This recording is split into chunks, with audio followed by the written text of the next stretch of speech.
Hello and welcome to another video. So today I'm going to tell you a story about a imaginary store. So let's begin. So once upon a time there was a little kid named Robert. Robert wasn't this little. He was a 4'11" kid. He was pretty short for his age, but he still went on with it. He was pretty confident with his height and he also was very brave.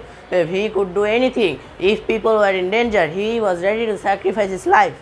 But it was a daily city life. There was no danger normally. So as one day Robert was going into a store, and as he was walking into the store, he went into a store that was covered in dust. No customer went into that store for years, but there was still an old lady always sitting in that store. Robert was very curious because he always just went past that store and he never went into that store, but today something hit him different. So he pulled the door of the shop and went inside, and as he went inside, the old lady greeted him and she was very excited because she thought that Robert would finally buy something from her antique store.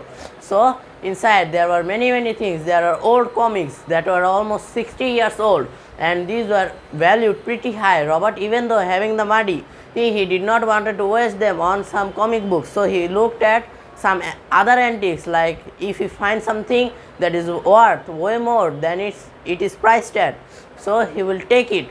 But Robert did not find anything, but there were many beautiful things. But suddenly Robert saw a helmet, so he took that helmet and started looking at it.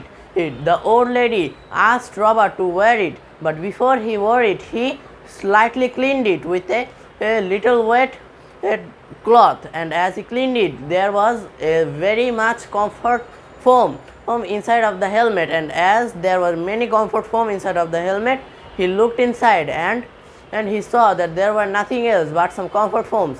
When he wore it, it felt very comfortable, but suddenly when he opened his eyes while he was wearing it, he saw that he wasn't in the store anymore. He was somewhere else. Yes, and as he blinked again and again, suddenly the store started to fade away even more, and he could see a wide field that was filled with soldiers. Thousands of soldiers, not thousands but hundreds of soldiers were behind him, and he was the leader of the soldiers.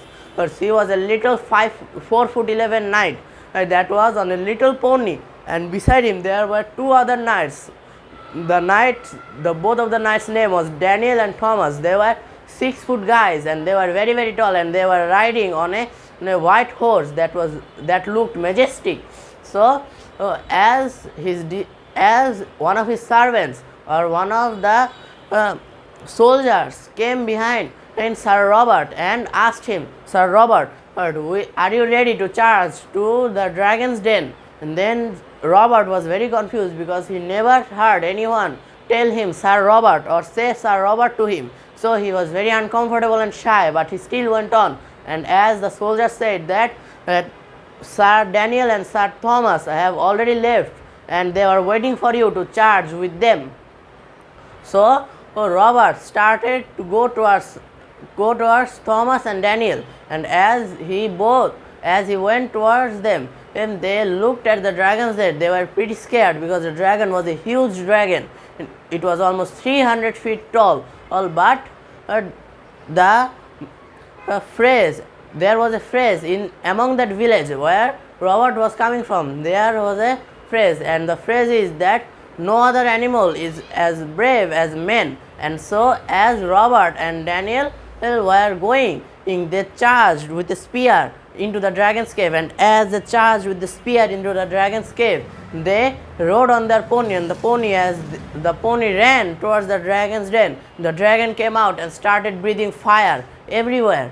But Robert wasn't scared of it, and as Thomas and Daniel backed away, Robert charged still in with his long spear. The spear was almost 10 feet long, and as he shoved the spear into the dragon's neck, on the bottom of his neck, because a dragon's neck is very long, so Robert stabbed or shoved the spear into the dragon's bottom neck, or the bottom side of the dragon's neck, and as the spear was shoved in the dragon fell down, and as the dragon fell down, the dragon died, and Sir Robert became a hero. So the dragon was a very huge dragon, but the dragon fell down with the help of Sir Robert, and as Robert was praised for his work, Robert also returned to his village, and everyone had been safely saved by Sir Robert. And as this was going on, suddenly Robert took up the helmet, and as he took up the helmet, the view or the scenery or as the imagination faded away and he returned to the shop. Robert took up the helmet completely and took it in his hands and bought the helmet. The old lady was very happy, even though the helmet was priced at a very high price. Robert still loved the helmet because it reminded of his imagination or his memory that he fought a 300-feet dragon that was huge, and also he defeated him. Even though Robert was a tiny boy or a small kid, he still was very brave, and as he was very brave, he was ready to sacrifice himself at any point. So this is the end of our video. So tata and goodbye. See you tomorrow again.